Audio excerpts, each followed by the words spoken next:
ассалому алайкум тамошобинони азиз, барномаи Файзи дастархонро оғоз менамоем. имрӯз ба гумонам аз рӯи нақшаҳои мо ин барномаи охирон аст ва ҳар кореро албатта вақте оғоз мешавад анҷомаш низ бояд бошад ва барномаи мо чун анъана вақте ба хонаи шумо меҳмон меояд ҳатман бо як даҳон ошро гусел мекунем. бо ибораи халқӣ намин хел мегӯем. мо имрӯз мо оши палав тайёр мекунем дар барномаи ниҳоии Файзи дастархон, оши палави хуҷанди. акнун албатта ҳар як кадбону тарзи тайёр намудан ё ин ки хуб усулҳои ошпазии худро дорад. ҳамон зирбак, ҳамон дамкунӣ, ҳамон ош аст, лекин ҳар кас ба таври худ амин амалҳоро иҷро мекунад. хуб оше ки ман дар хона тайёр мекунам, тартиби онро имрӯз шумо тариқи барнома албатта тамошо мекунед. пеш аз ҳама барои мо пиёз, сабзӣ, гӯшт, қазӣ аст. ин қазиро хуб дар воқеъ ман худам андохта мондам, хушк кардам дар фасли зимистон. дар равған буд, алҳол ҳаво гарм ки аст, аз равған гирифта онро дар яхдон гузоштаам. барги ток лозим аст, зира, кишмиш, гӯшти қима карда шуда ва албатта нахӯд. ман дар яке аз барномаҳо гуфта будам ки ягон таоми мо, қариб ки ягон таоми мо бенахӯд тайёр намешавад. ҳатман нахӯдро мо истифода мебарем. анакнун пеш аз ҳама барои он ки барги ток бандем, онро бояд дар оби гарм мо тар кунем, то ки камтар мулоим шавад. нигоҳ кунед баргҳои барача, маҳин баргҳо. барги ток, барги ангур. пеш аз ҳама мо оби гарм мемонем.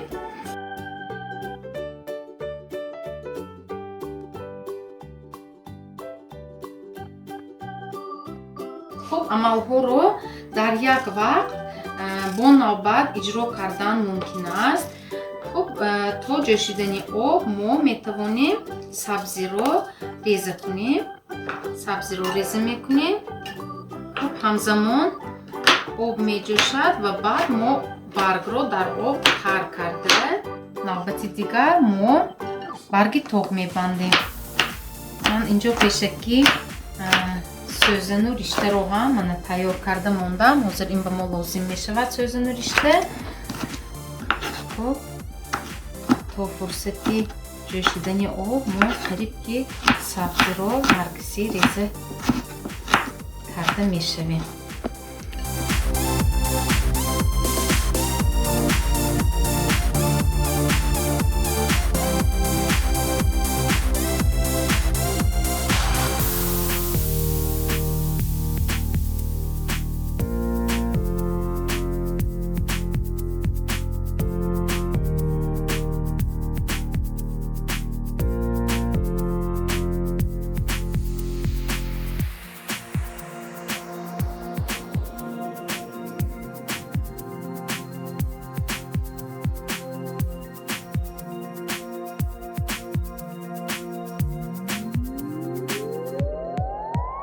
то сурх шудани пиёз боқимондаи сабзиро боз пора карданамон мумкин аст. мо ин кори худро албатта идома медиҳем. алҳол бошад мо хуб мана барг тайёр шуд ва бастани барги ток шурӯъ мекунем. гӯшти қима карда шуда бо пиёз ва зира инҷо тайёр аст. акнун хуб мебандем. барги токро сахтакак баста баъд онро аз ришта мегузаронем ва ҳалқа шакл карда онро мебандем. ҳимел мегӯем дар урфият. онро як ҳимел ё ду ҳимел мешавад. хуб нигоҳ мекунем чӣ қадар ки шавад. ба расоматаш нигоҳ карда онро мебандем.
аввал гӯштро меандозем.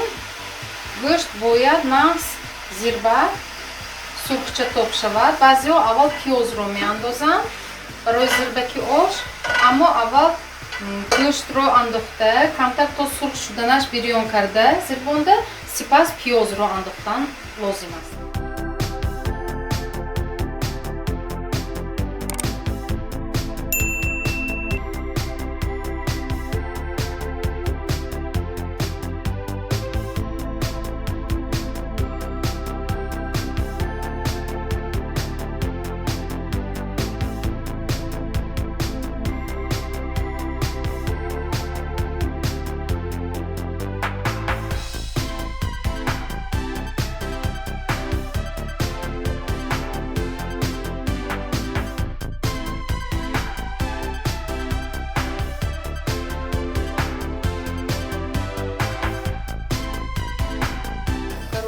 пиёз сахт сурх нашавад, мо аввал камтар сабзиро меандозем, мезирбонем.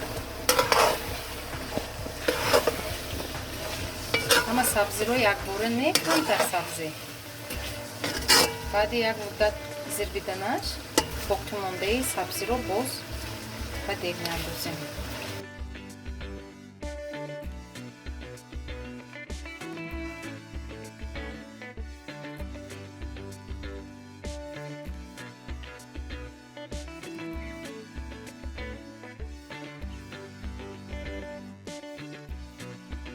шудани азиз, сабзи бирён шуда хеле мулоим шуд. акнун барги тохро меандозем ва на хӯдро бигзор ҳамроҳи сабзи камтар зирба.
оши палав дам шуд. Ҳозир мо ошро ба табақ мекашем. Ман боварӣ дорам ки оши мо оши баҳорӣ шуд.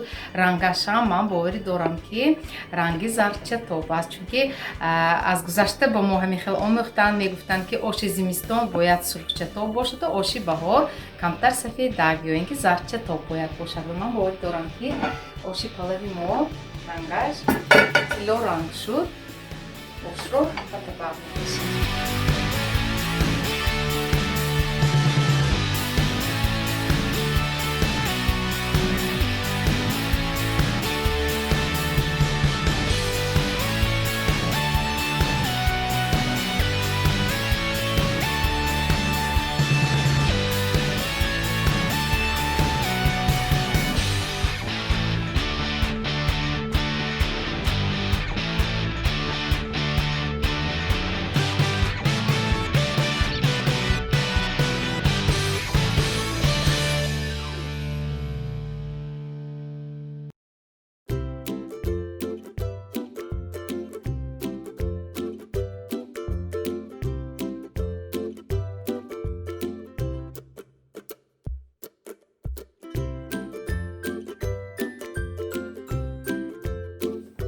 бинандагони азиз, оши палав тайёр шуд. Дар барномаи ниҳоии Файзи дастархон мо оши палави рамзиро инҷо тайёр кардем ва ман боварӣ дорам ки ин навбат аллакай мо ҳамроҳи шумоён дар Печутоби замон боз бо ҳам вомехӯрем. Дар ҳамин ҷо барномаи Файзи дастархон ба охир мерасад. Хайр, тансияту хона обод бошед.